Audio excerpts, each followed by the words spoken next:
Halo semuanya, kembali lagi dalam video kali ini yang akan membahas tentang Theory of Stress and Stress Reduction Intervention.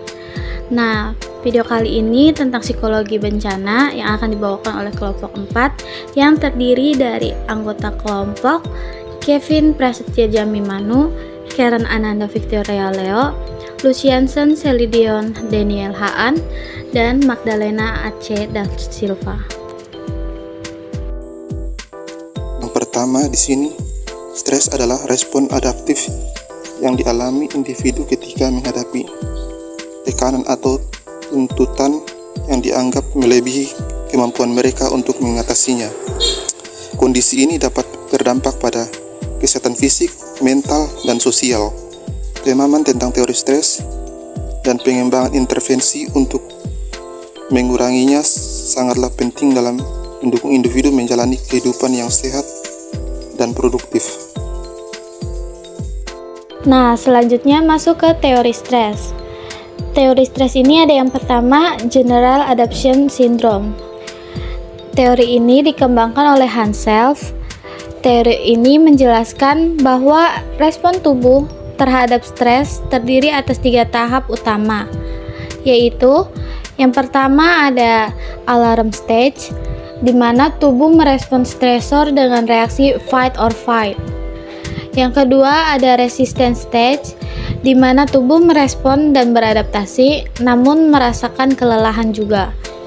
Nah, yang ketiga ada exhaustion stage, ketika tubuh tidak mampu lagi mempertahankan respon adaptif. Individu dapat mengalami gangguan kesehatan seperti depresi, penyakit jantung, atau gangguan imun. Nah, berikutnya ada yang kedua, teori tentang model transaksi stres. Teori ini dikemukakan oleh Lazarus dan Folkman pada tahun 1984. Nah, model teori ini memandang stres sebagai hasil dari transaksi antara individu dan lingkungannya, di mana penilaian kognitif memainkan peran penting. Nah, dari teori ini juga ada 3 faktor utama. Yang pertama ada primary appraisal, penilaian terhadap situasi ancaman. Terus yang kedua ada secondary appraisal, di mana evaluasi kemampuan menghadapi stres.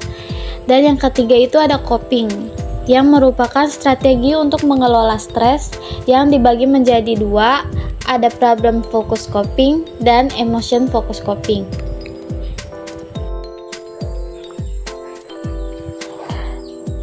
Yang berikut itu mengenai jenis-jenis stres. Yang pertama eustress. Nah, eustress ini stres yang positif. Dalam stres yang positif ini memotivasi individu untuk mencapai tujuan atau beradaptasi. Yang kedua itu distress. Nah, stres negatif yang dapat mengganggu fungsi mental dan fisik serta menyebabkan kerugian kesehatan. Dan berikutnya itu dampak stres.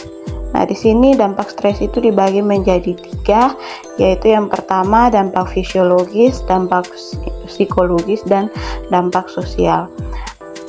Di bagian pertama itu dampak fisiologis. Dampak fisiologis itu stres berkepanjangan dapat menyebabkan gangguan pada sistem tubuh, termasuk peningkatan tekanan darah yang dapat memicu penyakit jantung. Dan yang kedua itu melemahkan sistem kekebalan tubuh, meningkatkan risiko infeksi. Dan juga gangguan pencernaan seperti sindrom iritasi usus besar atau IBS. Yang kedua itu dampak dari psikologis. Nah, yang sini stres kronis sering dikaitkan dengan gangguan kecemasan dan depresi, penurunan konsentrasi dan daya ingat, burnout atau kelelahan fisik, mental dan emosional di tempat kerja. Dan yang ketiga itu dampak sosial. Nah, dampak sosial itu terjadi karena konflik interpersonal akibat emosi yang tidak terkontrol, penurunan produktivitas dalam pekerjaan atau studi, dan yang terakhir isolasi sosial akibat ketidakmampuan menghadapi tekanan lingkungan. Nah, materi yang berikut tentang intervensi pengurangan stres. Untuk mengurangi stres terdapat berbagai metode yang dapat diterapkan, yaitu yang pertama teknik relaksasi, yang kedua olahraga dan aktivitas fisik, yang berikutnya terapi kognitif atau CBT, yang keempat manajemen waktu, dan yang terakhir adalah dukungan sosial. Nah, yang pertama kita akan membahas tentang teknik relaksasi sebagai salah satu intervensi utama. Nah, contoh dari teknik ini adalah meditasi dan mindfulness yang membantu individu fokus pada saat ini. Nah, meditasi dan mindfulness adalah teknik relaksasi yang bertujuan untuk membantu individu fokus pada saat ini tanpa terjebak oleh kekhawatiran masa lalu atau kecemasan masa depan. Nah, teknik ini mendorong kesadaran penuh terhadap pikiran, perasaan, dan lingkungan sekitar dengan cara yang tidak menghakimi.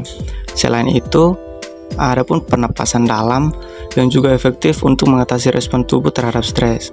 Nah, pernapasan dalam adalah teknik sederhana yang melibatkan pengaturan pola pernapasan secara perlahan dan mendalam. Nah, tujuannya adalah untuk meredakan respons stres tubuh, khususnya mekanisme fight or flight, serta meningkatkan rasa tenang dan kendali diri. Nah, intervensi berikutnya yaitu olahraga dan aktivitas fisik yang merupakan peran penting dalam intervensi pengurangan stres. Misalnya, olahraga aerobatik seperti berlari atau berenang yang dapat meningkatkan produksi endorfin, dan juga yoga yang dimana yoga adalah kombinasi gerakan fisik, pernapasan, dan meditasi yang mendukung keseimbangan. Nah, intervensi pengurangan stres yang berikutnya yaitu terapi kognitif atau CBT.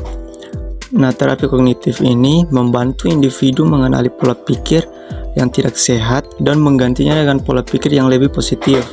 Nah, dengan begitu, individu lebih mampu menghadapi stres secara efektif. Nah, teknik yang berikut adalah manajemen waktu yang juga menjadi strategi penting untuk mengurangi stres. Nah, dengan merencanakan aktivitas dan menetapkan prioritas, individu dapat mengurangi tekanan yang tidak perlu. Hal ini sangat membantu terutama ketika menghadapi tenggat waktu atau beban kerja berat. Nah, intervensi pengurangan stres yang terakhir adalah dukungan sosial yang juga tidak kalah penting dalam menghadapi stres. Dukungan sosial adalah bantuan emosional, instrumental, atau informasi yang diterima seseorang dari orang lain seperti keluarga, teman, rekan kerja, atau komunitas. Dalam pengelolaan stres, dukungan sosial berfungsi sebagai sumber kekuatan yang membantu individu merasa didengar, dihargai, dan didukung sehingga mampu menghadapi tekanan dengan lebih baik.